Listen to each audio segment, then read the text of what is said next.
Mall road underpass की तामीर बहुत तेज़ी से चल रही है। कोई भी जो अंडरपास की कंस्ट्रक्शन नहीं है वो पाइलिंग से शुरू होती है। अंडरपास की दोनों साइडों में टोटल 2000 पाइलें हुई हैं। तो अंडरपास की एक्सकवेशन होने के बाद 80% जो पाइल नहीं है वो तो मुझे नज़र आ रही है। मैं ये सोचने लगा कि ये पहले गिर नहीं जाएंगी। उन पहले को और यकजान करने के लिए एंकरिंग की जाती है। एक और कहानी शुरू होती है जिसे हम एंकरिंग कहते हैं। एंकर स्टील के बने वायर होते हैं। एंकर की मदद से सोल्जर पाइल को जमीन के रेडिएटर प्रेशर से सपोर्ट मिलती है। फिक्स और स्ट्रेस करने के प्रोसेस को एंकर कहा जाता है। एंकरिंग करने के लिए एंकरिंग मशीन का इस्तेमाल किया जाता है। ये ड्रिलिंग कितनी करनी, इसका दरोमदार डिजाइन पे होता है कि ड्रिलिंग कितने मीटर या फीट करनी है कि किस डिग्री पे करनी। स्टील टर्नर इस्तेमाल कर स्टील वायर को ड्रिलिंग या बोर में डाला जाता है। नेक्स्ट काम ग्राउटिंग का होता है, जोड़ दिया जाता है। अस्सलामुअलैकुम गाइस, कैसे आप सभी लोग। Welcome back to my channel. I hope आप सब लोग खैरियत से होंगे। तो जैसे कि आप लोगों को पता ही है कि मॉल रोड अंडरपास की तामीर बहुत तेज़ी से चल रही है, ठीक है। तो आप लोगों को ये भी पता होगा कि मैंने अपने चैनल में मॉल रोड अंडरपास की तामीर से शुरू से लेकर अब तक मैंने इस चैनल में शेयर किए हैं। और आप लोगों को ये भी पता होगा कि कोई भी जो अंडरपास की कंस्ट्रक्शन नहीं है वो पाइलिंग से शुरू होती है, ठीक है। तो उसका भी प्रोसीजर मैंने अपने चैनल में बताया हुआ है, ठीक है, कि कैसे पाइलिंग का प्रोसीजर होता है, ठीक है। आप जो है पहले ट्रेंच की खुदाई करते हैं, ठीक है। आप जो है फिर फॉर्मवर्क बनाते हैं, ठीक है। फिर फॉर्मवर्क में कंक्रीट डालते हैं, ठीक है। फिर फॉर्मवर्क जब आपका निकल जाएगा तो आप जो है रिग मशीन से आप जो है उधर बोरिंग करेंगे, ठीक है। बोरिंग जब हो जाएगी तो आप जो है क्रेन की मदद से उधर आप जाला इंसर्ट कर देंगे या लगा देंगे, ठीक है। और फिर ट्रांजिट मिक्सर की मदद से आप जो है कंक्रीट जाले के ऊपर डाल देंगे, तो फिर आपका पाइलिंग हो जाएगी। तो दोस्तों, जैसे कि मैंने आपको अपनी पिछली वीडियोस में भी बताया था कि मॉल रोड अंडरपास की लेंथ जो 1 किलोमीटर है और उन्हीं 1 किलोमीटर में दोनों साइडों में, अंडरपास की दोनों साइडों में टोटल 2000 पाइलें हुई हैं। तो अंडरपास की एक्सकवेशन होने के बाद मुझे ये रियलाइज़ हुआ कि जो पाइलें नहीं है उसका 80% जो पाइल नहीं है वो तो मुझे नज़र आ रही है, और जो 20% नहीं है वो तो अभी नीचे ही है। तो मैं ये सोचने लगा कि ये पाइलें गिर नहीं जाएंगी। तो मैं ये सोचने पर मजबूर हो गया कि पाइलों के ऊपर ज़मीन का प्रेशर नहीं आएगा, जिसे आप लेटरल प्रेशर भी कहते हैं। तो जिसके नतीजे में ये जो पाइलें नहीं है 2000 पाइलें ये गिर नहीं जाएंगी।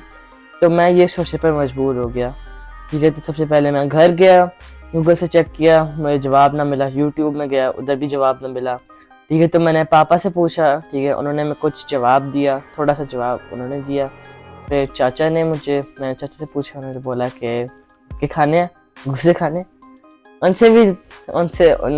उनका जवाब भी मिल गया। फिर मैं अंडरपास में एजाज अंकल से पूछा, ठीक है, उन्होंने कुछ जवाब दिया। फिर उधर अंडरपास में साजिद अंकल थे, उनसे भी पूछा मैंने, उन्होंने भी जवाब दिया। तो नतीजे में मुझे ये जवाब मिला कि पाइलिंग के ऊपर सबसे पहले कैपिंग बीम की जाती है और फिर जर्सी बैरियर्स किए जाते हैं जिससे जो पाइलें नहीं है वो यकजान हो जाती हैं, ठीक है। तो उन पहलों को और यकजान करने के लिए और उन्हें स्टिल रखने के लिए और स्टेशनरी पोजीशन में रखने के लिए ताकि वो गिरे ना, एंकरिंग का प्रोसीजर इस्तेमाल किया जाता है। एंकरिंग की जाती है ताकि वो पाइलें यकजान हो। तो अंडरपास में ये प्रोसीजर नहीं इस्तेमाल हुआ, ठीक है, क्योंकि ज़मीन पे इतना प्रेशर नहीं था। तो अगर आप पहाड़ी इलाकों में जाए ना, या उन इलाकों में जहाँ पे लाइक पहाड़ हैं, ठीक है, तो उधर जो है आप एंकरिंग देख सकते हैं। उधर जो है एंकरिंग का प्रोसीजर इस्तेमाल किया जाता है। क्यों? क्योंकि उधर जो है पहाड़ का बहुत ज़्यादा प्रेशर आएगा, जिससे बहुत ज़्यादा चांसेस है कि कैपिंग बीम और जर्सी बैरियर्स का इतना काम ना और वो गिर जाए। तो आज के इस वीडियो में मैं आपको बताऊंगा पाइलिंग का प्रोसीजर नहीं, बल्कि आपको एंकरिंग का प्रोसीजर बताऊंगा कि एंकरिंग का प्रोसीजर कैसे होता है और उसमें कौन कौन सी मशीनरी इस्तेमाल होती है। और हाँ, और एक्चुअली पाइलिंग का प्रोसीजर मैंने आपको अपनी पिछली वीडियो में भी बताया था, link is in the description, तो आप उसे ज़रूर देखिएगा। पाइलिंग होने के बाद एक और कहानी शुरू होती है जिसे हम एंकरिंग कहते हैं। पाइल्स के बाद जब आप एक्सकेवेशन शुरू करने लगते हैं तो फिर एक ऐसा सर्टेन स्टेज आएगा जब आपको एक्सकेवेशन का प्रोसेस रोकना पड़ेगा। फिर इन पाइल्स की एंकरिंग करनी पड़ेगी। एंकरिंग क्या होती है? एंकर स्टील के बने वायर होते हैं जो पायल के फेस से पायल की बैक साइड मिट्टी में इंसर्ट किए जाते हैं।